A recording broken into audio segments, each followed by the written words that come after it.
Assalamualaikum warahmatullahi wabarakatuh. Bertemu kembali dalam pembahasan akuntansi dasar bersama saya Dina Roswita. Berikut transaksi-transaksi dari pelayanan perawatan bayi Sweet bulan Februari 2018. Tercatat neraca saldo di bawah ini.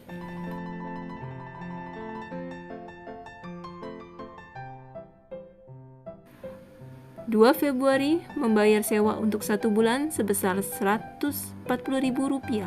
Beban sewa di debit dan kas di kredit.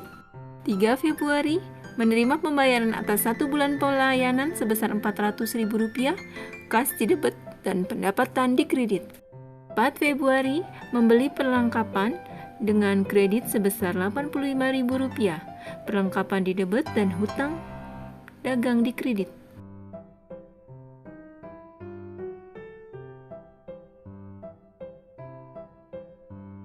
5 Februari, pembelian bahan bakar gas sebesar Rp20.000, beban lain-lain di debit dan kas di kredit.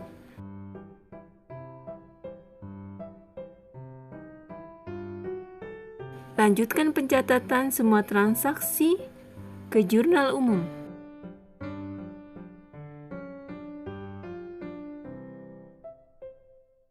Totalkan jumlah kolom debit dan kolom kredit. Hasilnya akan balance.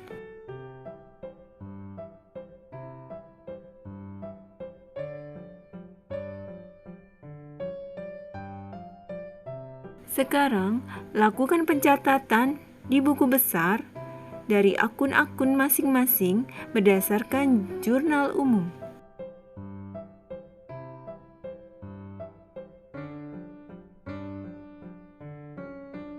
Seperti sebelumnya, buku besar disusun berdasarkan nomor referensi dan dimulai dari aktiva, pasiva, pendapatan, dan beban-beban.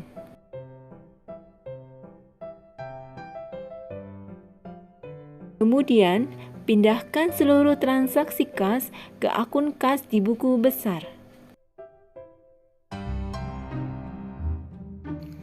Untuk memudahkan kita memindahkan jurnal umum ke buku besar, kita dapat memberi warna terlebih dahulu semua transaksi yang berhubungan dengan akun kas. Lakukan hal yang sama pada akun-akun lainnya saat akan memindahkan ke buku besar. Setelah itu, buat saldo akhirnya. Saldo akhir didapat dengan cara menambahkan atau mengurangi sesuai dengan debit atau kreditnya.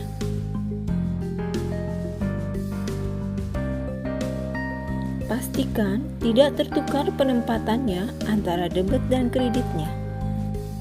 Neraca saldo dibuat sebagai dasar menyiapkan laporan keuangan.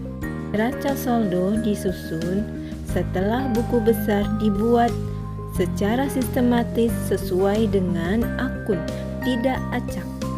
Mulai dari aktiva, pasiva, modal, pendapatan, beban.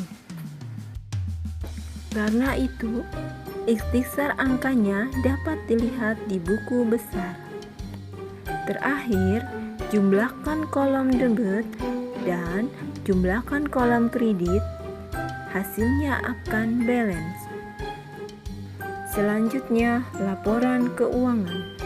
Itu laporan laba rugi, berfungsi untuk mengetahui adanya laba atau rugi dari perusahaan. Akun-akun yang ada di laporan laba rugi yaitu pendapatan dan beban. Data pendapatan dan beban dapat diambil dari neraca saldo.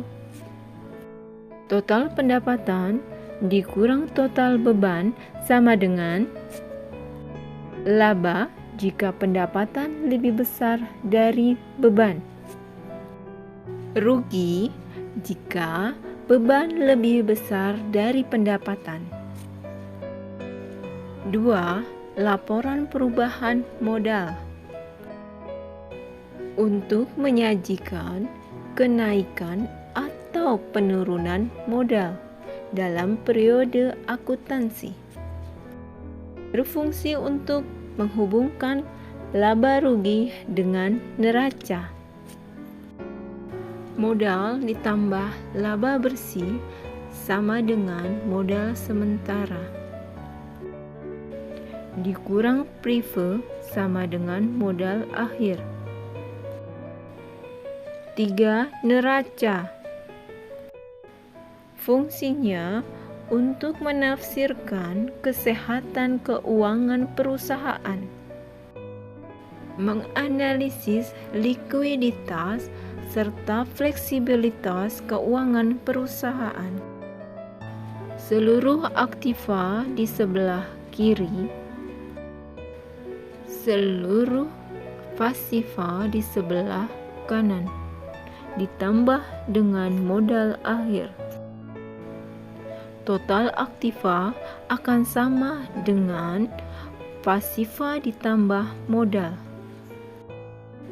Demikianlah tutorial akuntansi dasar. Semoga bermanfaat.